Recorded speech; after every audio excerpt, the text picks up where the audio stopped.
ട്രംപിൻ്റെ നാടായിട്ടുള്ള അമേരിക്കയിൽ നിന്ന് തന്നെ അമേരിക്കയെ ഇന്ത്യ ഒരു കാരണവശാലും വിശ്വസിക്കരുത് എന്ന് ഒരു സാമ്പത്തിക വിദഗ്ധൻ ഇപ്പോൾ ഇന്ത്യയെ ഉപദേശിക്കുകയാണ്.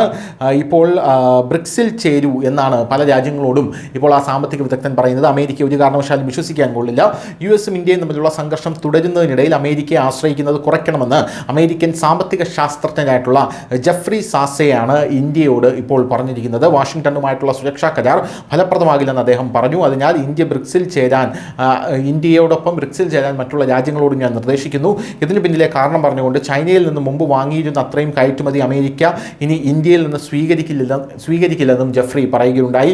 റഷ്യൻ ക്രൂഡ് ഓയിൽ ഇറക്കുമതി ചെയ്യുന്നതിന് ഇന്ത്യക്ക് 50% തീരുവ ഏർപ്പെടുത്താനുള്ള US പ്രസിഡന്റ് ഡൊണാൾഡ് ട്രംപിന്റെ നീക്കത്തെക്കുറിച്ച് ജെഫ്രി പറഞ്ഞത് ട്രംപ് യുക്തിസഹമോ തന്ത്രപരമോ ആയ വ്യക്തിയല്ല എന്നാണ്. അദ്ദേഹം പ്രേരണയ്ക്ക് വഴങ്ങിയാണ് പ്രവർത്തിക്കുന്നത്. ഇന്ത്യ തൻ്റെ ആവശ്യങ്ങൾ ഉടൻ അംഗീകരിക്കുമെന്ന് അദ്ദേഹം കരുതി. പക്ഷേ ഇന്ത്യ അദ്ദേഹത്തിൻ്റെ ഭീഷണികൾക്ക് വഴങ്ങാൻ വിസമ്മതിച്ചത് ട്രംപിന് വലിയൊരു ഞെട്ടലുണ്ടാക്കി.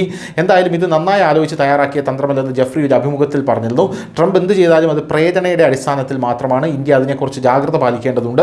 ഇന്ത്യ അമേരിക്കയെ പ്രധാന പങ്കാളിയായി ആശ്രയിക്കരുതെന്ന് ഞാൻ വളരെ കാലമായി പറയുന്നുണ്ട്. ഇന്ത്യ സ്വന്തം സ്വതന്ത്ര വിദേശ നയം പിന്തുടരേണ്ടതുണ്ട്. അമേരിക്കയുടെ പ്രസ്താവനകളെയും പ്രവർത്തനങ്ങളെയും കുറിച്ച് ശ്രദ്ധാലുവായിരിക്കണം. എന്തായാലും ഇന്ത്യ അമേരിക്കയുടെ അടുത്ത സാമ്പത്തിക പങ്കാളിയാകുമെന്ന് ചിലർ വിശ്വസിച്ചു. അത് ചൈനയുടെ വ്യാപാരത്തിന് പകരമായിരിക്കും. പക്ഷേ അത് അജ്ഞതയാണ്.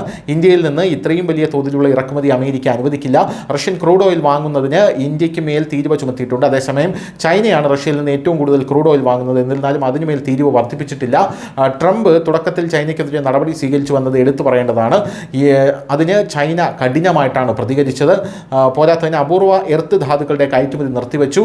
പ്രതികാര താരിഫുകളും ഏർപ്പെടുത്തി. അതുകൊണ്ടാണ് അമേരിക്ക പിന്മാറാൻ നിർബന്ധിതരായത്. എന്തായാലും അമേരിക്ക തങ്ങളുടെ ആധിപത്യം സ്ഥാപിക്കാനാണ് ശ്രമിക്കുന്നതെന്നും ഈ സാമ്പത്തിക വിദഗ്ധൻ പറയുന്നു. അതിന് എത്ര കാലം ഉണ്ടാകുമെന്നുള്ളത് കണ്ടറിയേണ്ടതാണ്. News desk news India Malayalam.